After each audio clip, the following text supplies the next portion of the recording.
हरि ओम। स्वस्ति श्री गणेशाय नमः। ओम श्री सरस्वती नमः। ओम श्री वेद पुरुषाय नमः। श्री मातृपेत्र चरण कमलेभ्यो नमः। ओम श्री गुरु चरण कमलेभ्यो नमः। समस्त कुल देवता चरण कमलेभ्यो नमः।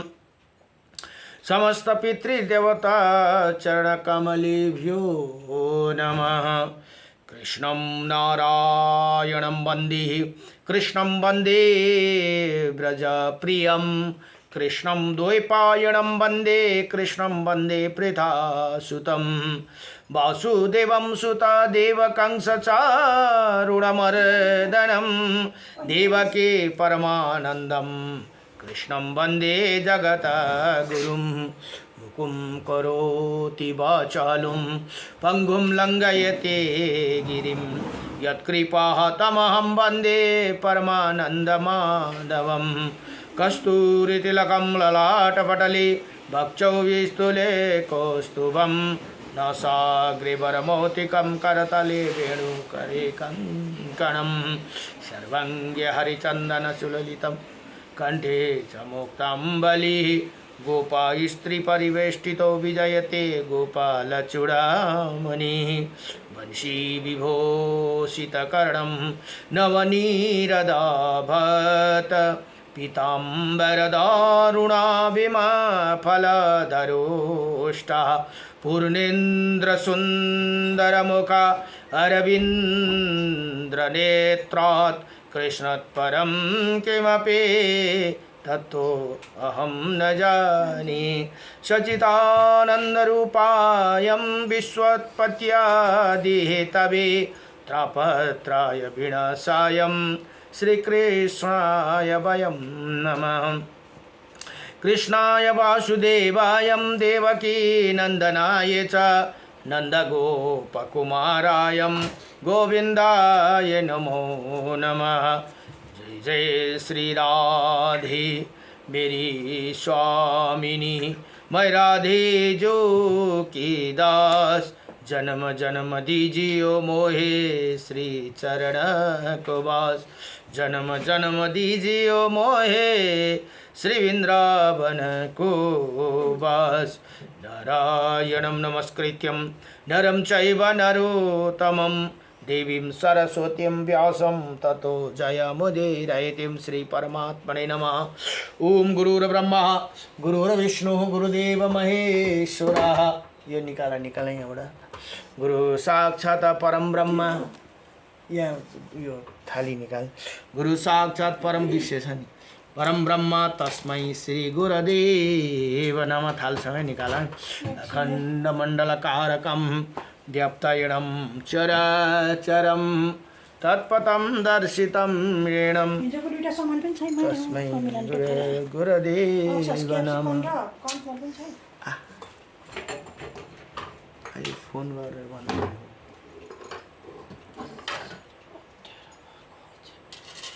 हरिओम। यहाँ राखिदेऊ। हरि ओम। गुरुर्ब्रह्मा गुरुर्विष्णु गुरुदेव महेश्वरः गुरुर्साक्षात् परम ब्रह्म तस्मै श्री गुरुदेव नमः। अखण्डमण्डलकारकं व्याप्तयणं चराचरं तत्पथं दर्शितं येनं तस्मै श्री गुरुदेव नमः। जय जय श्री सतगुरु भगवान को जय। गुरुदेव गुरुदेव गुरुदेव जय गुरुदेव मेरे नैया उस पार लगा देना। जय जय गुरुदेव भगवान का श्री विष्णु अष्टविंशति नाम स्तोत्रम यमुनो नामं सहस्राणि जपते च पूर्ण यानि नामानि दिव्यानि तानि चक्षुष केशव। यहाँ अर्जुनले भगवान कृष्णलाई सोध्नुहुन्छ, हे भगवान केशव, मनुष्य बार बार 1000 नाम जप किन गर्छन्, उनको दिव्य नामको वर्णन गर्नुहोस् भनेर प्रश्न गर्नुभयो भने भगवान् कृष्ण भन्नुहुन्छ, श्री भगवान् उवाच मच्छं कुर्मं वराहं च वामनं च जनार्दनं गोविन्दं पुण्डरीकाक्षं माधवं मधुसूदनं पद्मनाभं शास्त्राक्षं वनमाली हलायुधं गोवर्धनं हरिकेशो वैकुण्ठं पुरुषोत्तमं विश्वरूपं वासुदेवं रामनारायणं हरिं दामोदरं श्रीधरं च वेदङ्गं गरुडध्वजम् अनन्त कृष्ण गोपालं जपदे नास्ति पातकं गावं कोटिप्रदनस्य अश्वमेधस्य च कन्यादानं शास्त्रणं फलं प्राप्नोति मानव अमावास्यायै पूर्णिमास्याम् एकदशं तथैव च सन्ध्याकाले स्मरे नित्यं प्रातःकाले तथैव च मध्याह्ने च जपे नित्यं सर्वै पाप प्रमोच्यति। यहाँ भगवान् भन्नुहुन्छ, यो अर्जुन जम्मा यी 28 वटा नाम छन्। यी नाम जप गर्नेका पुरुषका भित्र पाप रहनेहरूले करोड गौदान र 100 अश्वमेध र 1000 कन्या दान गरेको फल प्राप्त गर्दछन् भने औँसीमा पूर्णिमा तथा एकादशी तिथिको नव प्रतिदिन सन्ध्यामा प्रातः एवं मध्याह्न तीनै समय स्मरणपूर्वक जप गरे भने सम्पूर्ण पापदेखि मुक्ति हुन्छन् भनेर बताइयो। नमो भगवते वासुदेवायम कृष्णाय वासुदेवायम हरै परमात्मने नमः प्रणतक्लेशनाशायम गोविन्दाय नमो नमः। हरि ओम नमो भगवते नारायणं परं ब्रह्म नारायणं परं तप नारायणं परं देव सर्वनारायणं सदा रामाय रामभद्राय श्रीरामचन्द्राय वेदसे श्रीरघुनाथाय नाथाय सीताये पतये नमः।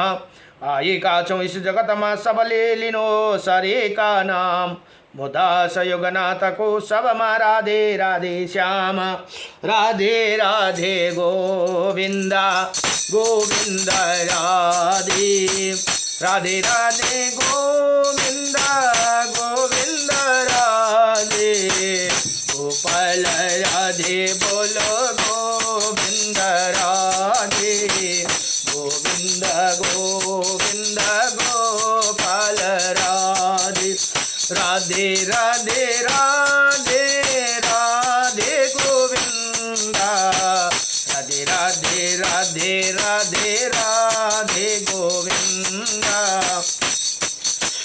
राधे राधे राधे राधे राधे गोविंदा राधे राधे राधे राधे राधे गोविंदा राधे राधे राधे राधे गोविंदा राधे राधे राधे राधे गोविंदा गोविंदा गोविंदा गोपाल राधे गोविंदा गोविंदा गोपाल राधे गोविंदा गोविंदा गोपाल राधे राधे राधे राधे राधे राधे गोविंदा राधे राधे राधे राधे राधे गोविंदा राधे राधे राधे राधे राधे गोविंदा राधे राधे राधे राधे राधे गोविंदा। जय जय श्री राधा रमण भगवान को, जय जय लक्ष्मीनारायण भगवान को, जय जय उमापति शंकर भगवान को, जय जय श्री रामचंद्र भगवान को। अहिले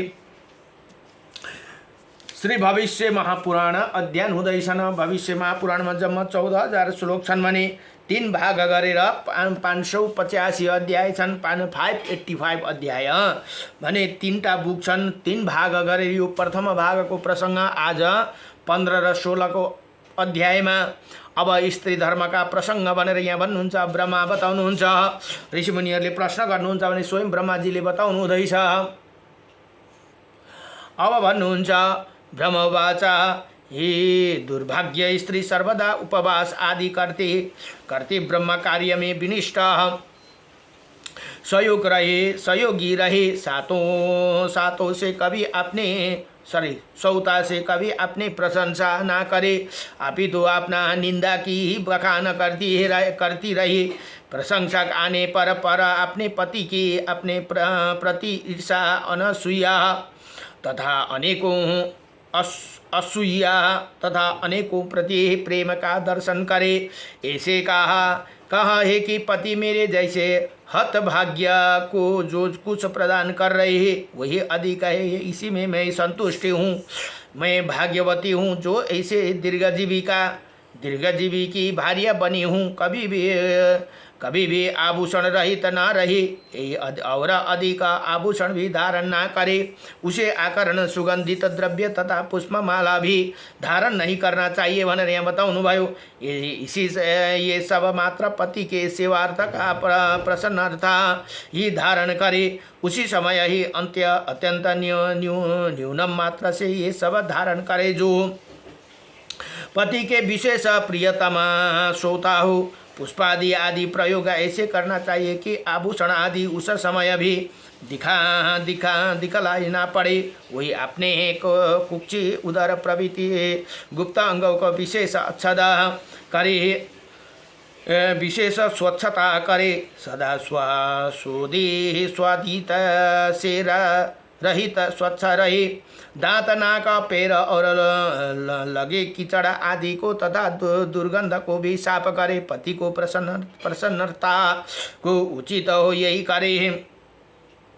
यदि सामान्य यत्न से सफल न हो तो तब अंगों की सफाई पर अधिक ध्यान दे। सभी कार्य में सौता की अनुगामिनी बनी रहे और सौता पति के सबसे अधिक प्रिय हो, उसकी सदा सेवा करे। तब स्त्री बतीसी अर्थात बीत की वृत्ति ग्रहण करे। उसी सौते के करने वाले कार्य को स्वयं संपन्न करे। जो कुछ मिलता है उसी को संतुष्ट रहा करे।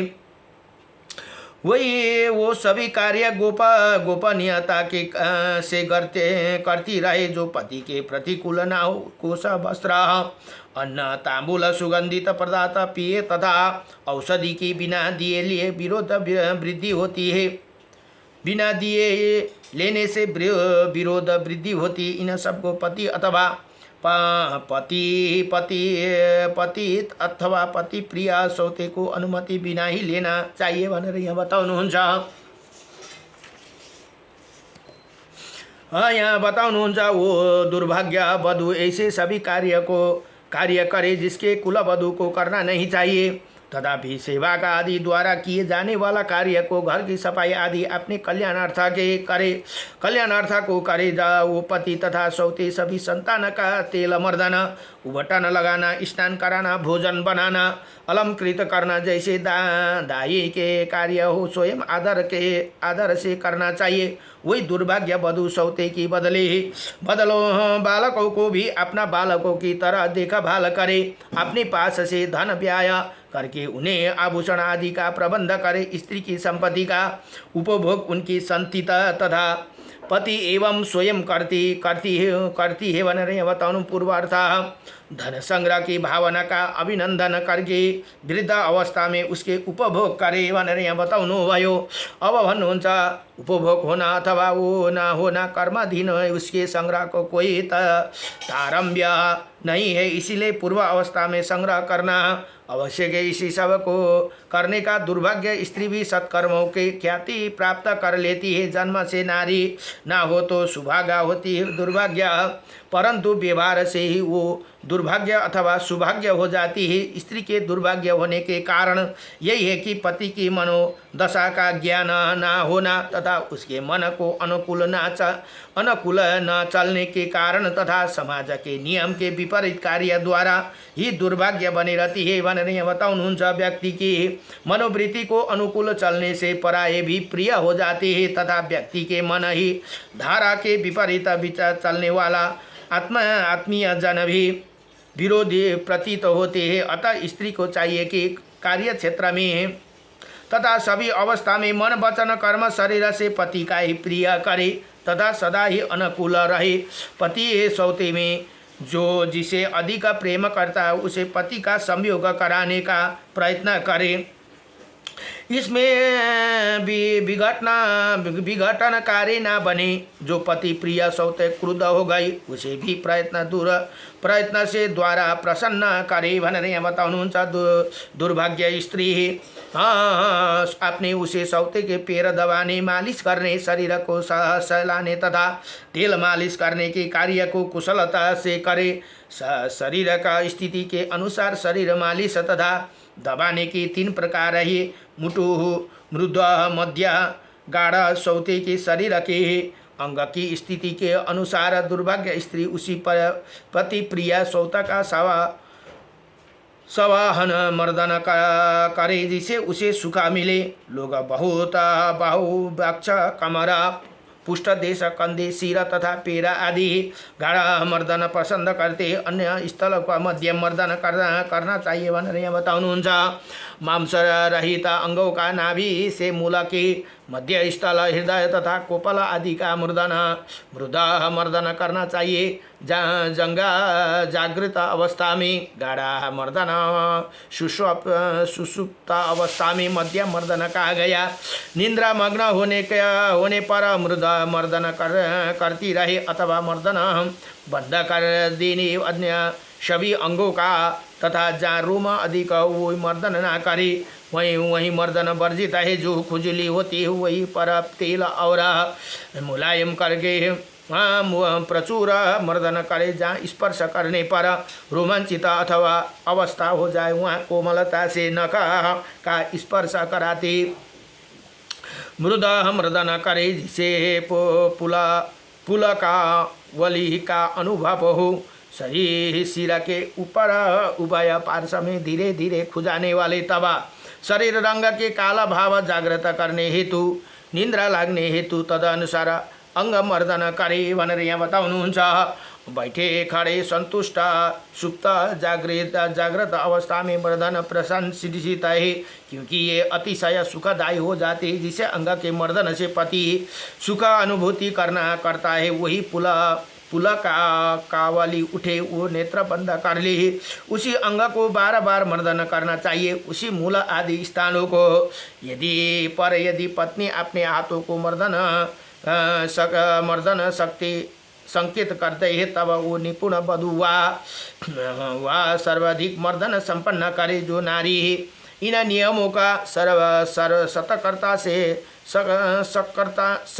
से पालन करती है। वो पति के सेवा द्वारा धर्म अर्थ काम रूप त्रिभग को लाभ करती है भनेर यहाँ बताउनु भयो। यदि भनेर श्री स्त्री धर्म प्रसङ्गमा वर्णन नामका 15 अध्याय सम्पूर्ण भयो। नमो भगवते वासुदेवाय कृष्णाय वासुदेवाय हरे परमात्मने नमः प्रणतक्लेशनाशाय गोविन्दाय नमो नमः। अब 16 अध्यायमा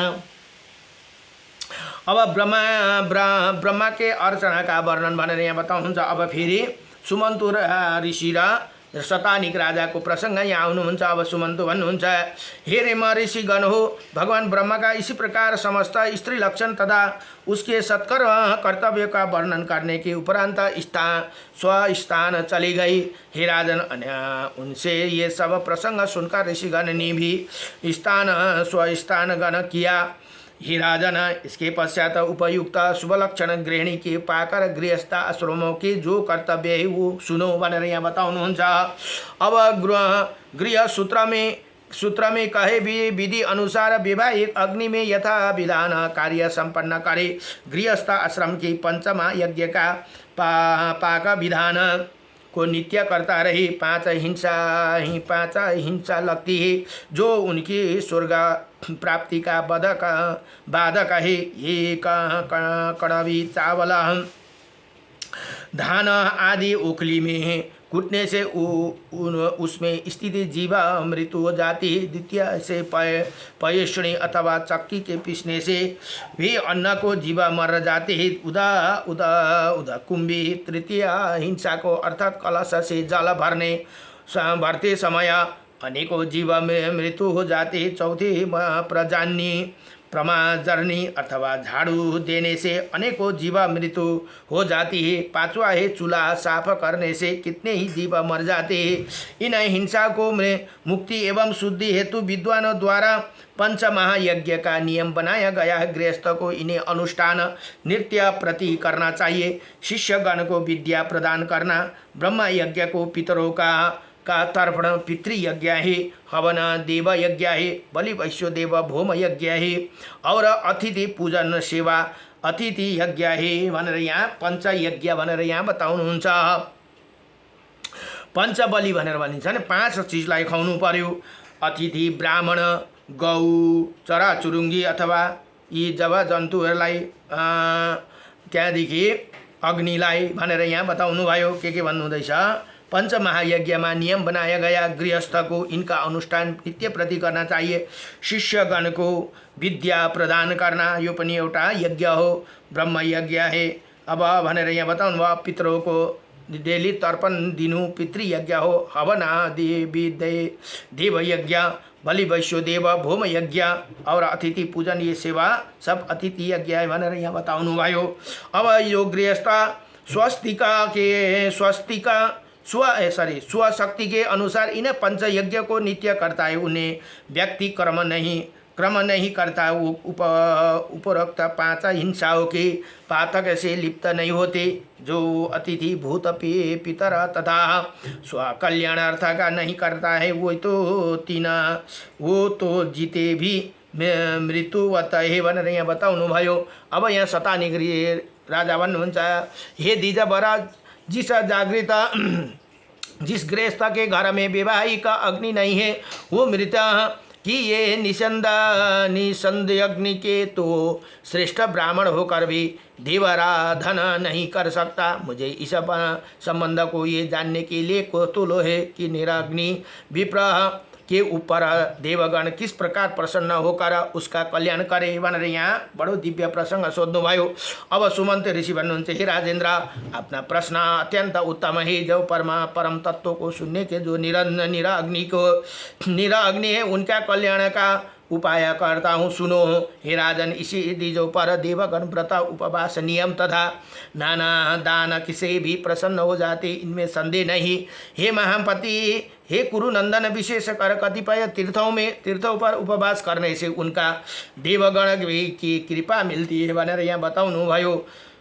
अब भन्नुहुन्छ, भगवान कृपा पूर्वक मुझे उन तीर्थों के संबंध में बताइए, तब उपवास की विधि बताइए। उपवास के पश्चात प्रसन्न भोजन करने का गृह शास्त्रों को विधि विधान है, वही भी कहिए। हे द्विजोतम, उसका पालन करे, अपने कृपा से अपने पापों से मुक्ति हो सकूं। हे विप्रेंद्रिय, किस प्रकार इसी संसार से मुक्ति मुझे त्राण मिलेगा, तब वो सब जानकर संसारिक लोगों को कल्याण भी हो सिद्धि होगी भनेर यहाँ शतानिक राजाले प्रश्न गर्नुहुन्छ। अनि सुमन्त ऋषि भन्नुहुन्छ, हे कुरुनन्दन, हे मैं इसी विनिष्ठ पुण्यप्रद तिथि तीर्थियों में तीर्थों का ये उनमें तीर्थियों का तथा उनमें किए जाने वाला व्रतों उपवास आदि का वर्णन करता हूँ, जिनका वर्णन श्रवण करने से भी पाप का नाश हो जाते हैं। अब उपवासगत फल सुनो। प्रतिपदा तिथि के दिन दुग्ध का आहार, द्वितीया को नमरहित भोजन, तृतीया को तिलान्न, चतुर्दशी को दूधाहार, पंचमी को फलाहार, षष्ठी को शाकाहार, सप्तमी को बेल फल आहार, अष्टमी को पिसा हुआ संभव उड़द का आहार, नवमी को फलाहार, दशमी को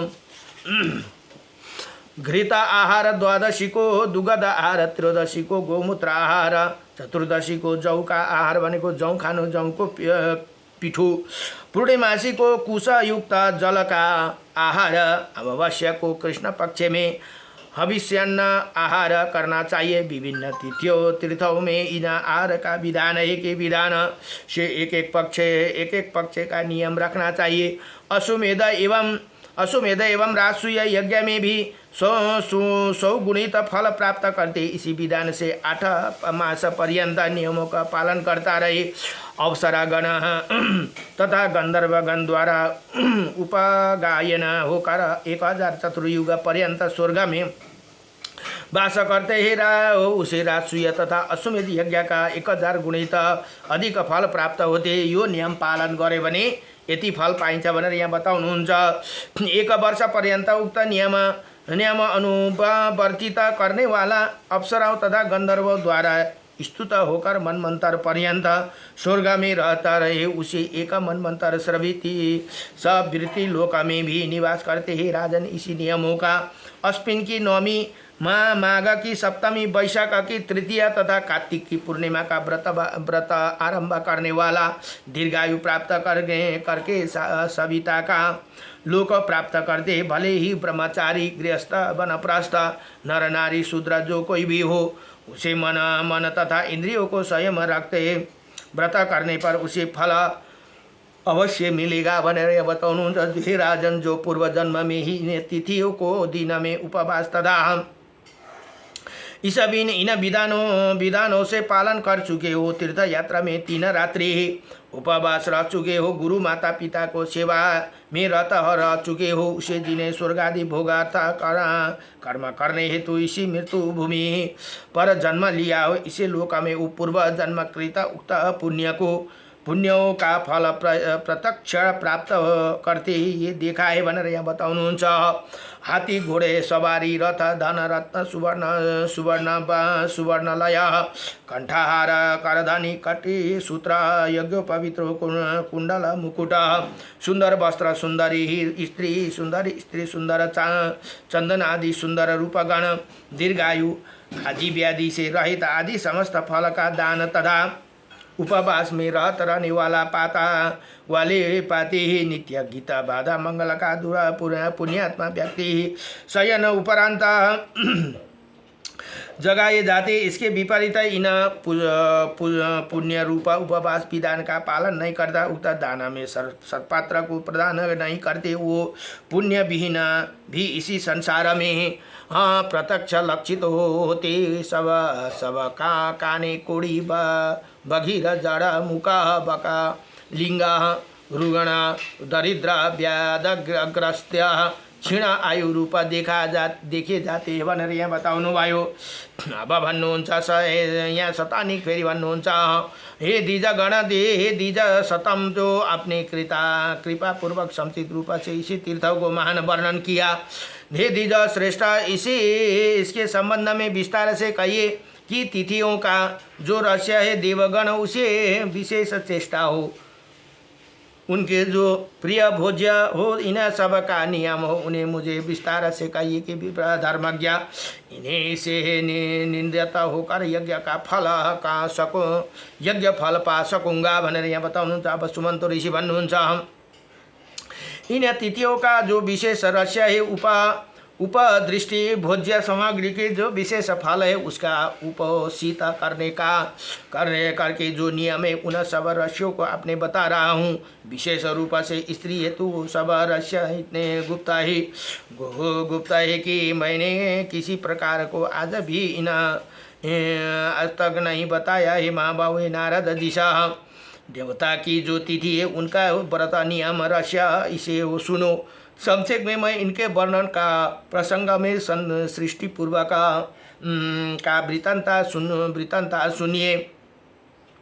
तब ये सब कुछ अंधकार से आच्छन्न था, न तो कोई चिन्ह था न अनुमान का कोई उपाय ही था। भगवान ब्रह्मा ने स्वयं यहाँ आगमन करके स्वयं ही इसका आविर्भाव किया। उसी विशाल अंडमय जगत को संभूतात्मा ब्रह्मदेव ने संभा स्वयं निष्कर्मण हो गए। सर्वज्ञ में सर्वश्रेयमय भगवान नारायण विभु ने सृष्टि कामना के कारण अपने में से ही इस विशाल अंडा को सृष्टि किया था। उन्हें 2 कपाल अर्थात टुकड़े को पृथ्वी तथा भूलोक को बनाया है राजन। तथा उपरांत भगवान ब्रह्मा ने उसे 10 दिशाओं में उपदिशाओं से देव दानव को सृष्टि की। यही रचना भगवान द्वारा इसी प्रतिपदा तिथि को ही की गई भनेर यहाँ बताउनु भयो। यदि यही तिथि ब्रह्मदेव द्वारा सर्वश्रेष्ठ कहा गई प्रतिपदा है, कालांतर में लोग द्वारा यही प्रतिपदा तिथि को किए जाने वाला इसी प्रतिपदा कहा जाती है। इसी के बाद में अन्य तिथियों में अब उपवास पर विधान सुनो। विधिज्ञा कृता कार्तिक मास की सप्तमी माघ की सप्तमी, कार्तिक सप्तमी, माघको सप्तमी, वैशाख की युगादि तिथियों के दिन सर्वप्रथम उपवास का वर्णन करे। जनाधिपैन 15 तिथियों का दिन जिसे तिथि पर व्रत करता श्रद्धापूर्वक जिस नियम का पालन करता है उसे उनका विधि विधान सुनो। हे नृप, जो प्रतिपदा को नियम आरंभ करना चाहिए, जो चतुर्दशी को ही आरोप पर्यंत इसका संकल्प करे। अमावस्या को बिना आहार किए त्रिकाल स्नान करे। फिर दिन भर श्रद्धापूर्वक सिर नत होकर गायत्री जप करना चाहिए। प्रतिपदा को प्रातः सुगंध द्रव्य पुष्पमाला को श्रेष्ठ ब्राह्मणों का पूजन करके इसी भावना का साथ दूध दान करे। भगवान परमेश्वर बाण ब्रह्मदेव में उस पर ऊपर प्रसन्न हो जाए भनेर यहाँ बताउनुहुन्छ। हे राजन, इसी विधि के साथ नियम संपन्न करे। वो ब्रह्म व्रतकर्ता को गोदूध आहार ग्रहण करे। हे नृप, प्रत्येक तिथि में यही नियम है। एक वर्ष यही नियम संपन्न हो जाते तथा निराधिप व्रत संपन्न हो जाने पर व्रती को जो पुण्य फल प्राप्त होता है वो सुनो। उसके समान पातक इसी व्रत का पालन से समाप्त हो जाते। आत्मा में निर्मलता आती है। जन्मांतर में दिव्य गुणयुक्त शरीर प्राप्त हो जाते। भगवान ब्रह्मा प्रसन्न होकर उन्हें अविरुद्ध गति वाला अतीव तेज युक्त दिव्य विमान समर्पित कर देते हैं। उसे किन्नर तथा अप्सरागण चतुर्दी का घेरे रहते भनेर यहाँ बताउनुहुन्छ। वो प्राणी पुण्य लोका में देववत समस्त संपत्ति तथा समृद्धि दीर्घकाली सदुपयोग करते हुए पुण्य क्षय होने पर पृथ्वी पर जन्म लेकर 10 जन्म पर्यंत ब्राह्मण कुल में जन्म लेते वो वेद वेदंग के सर्वविधानवान परम तेजस्वी भोगी धनी धनाधीश तथा दाना रूपी से सतयुग में उत्पन्न हो गए होते हैं। हे राजेंद्र, महर्षि विश्वामित्र का ब्राह्मण पद प्राप्त करने के लिए तथा स्वर्ग के देवगण के संताप देने हेतु कठोर तपस्या करके भी ब्रह्म तत्व को प्राप्त न कर सके। प्रयुक्त अनेकों विद्या विघ्न एवं कष्ट से त्रास ही पाए। ये देखकर उन्हें तिथियों का प्रदान प्रतिपदा के दिन ही ब्रह्म तिथि को होने के कारण नियमतः अनेकों दान कर्म आदि करते हुए ब्रह्मा उपवास किया। उसी भगवान ब्रह्मा ने प्रसन्न होकर उसी परम बुद्धिमान विश्वामित्र को उसी शरीर को ब्रह्म तत्व का वरदान दिया। ये तिथि अच्छा ब्रह्म तत्व कसरी पाउनु भयो त भन्दाखेरि जुन हामीले यो जप सुने गायत्री मन्त्र भनिन्छ। गायत्री मन्त्र चाहिँ विश्वामित्रले नै रच्नु भएको है। विश्वामित्रले रच्नु भएर त्यही मन्त्र जपेर नै उहाँ ब्रह्म तत्व प्राप्त गर्नुभएको। जसले गायत्री मन्त्र जप्छ भने उसलाई ब्रह्म तत्वको प्राप्त हुन्छ। सक्दा 3 टाइम नभए 2 टाइम चाहिँ जप्नै पर्छ। नभए पनि 2 टाइम सकेन भने पनि 1 टाइम चाहिँ गायत्री जप्नै पर्छ। त्यस कारणले गर्दाखेरि यहाँ भनिदिया तिथि को उत्तम पुण्यप्रद है। इसी नियम को जो पालन करता है वो क्षत्रिय वैश्य शूद्र तथा ब्राह्मण तत्व को प्राप्त कर लेते हैं। ये प्रतिपदा तिथि भगवान पद्मयोनि ब्रह्मा के अति प्रिय है। पतिव्रता भनेको प्रतिव्रता के अरे प्रतिपदा भनेको तिथि औँसीको भोलिपल्ट। अब अतिशय प्रिय है। व्रतकारी की सभी कामनाओं को सफल बनाती है। मैंने ये इसे आज तक किसी को नहीं कहा था, अब केवल आपसे ये रहस्य कहा भनेर यहाँ सुमन्तु ऋषि भन्नुहुन्छ। शतानिक राजालाई ये मृत्युलोका में ये परम पुण्यदायिनी प्रतिपदा हिहय तालजंग तारुका यवन तथा शाका आदि द्वारा भी ब्रह्म तत्व को प्राप्त करने के अभिलाषियों द्वारा पालन किया गया है। ये परम पुण्यप्रद कल्याणप्रद तथा पापहारिणी हे राजन, जो इसे श्रद्धापूर्वक सुनता है अथवा पढ़ता है तथा इसमें व्रत नियम आदि का पालन करता है तो उसे का वो फल प्राप्त होते। जो हे नृप, जो इसकी महिमा का श्रवण करते हैं वो परम वृद्धि कृति कल्याण तथा स्वर्ग को प्राप्ति करते हैं भनेर यहाँ बताउनु भयो।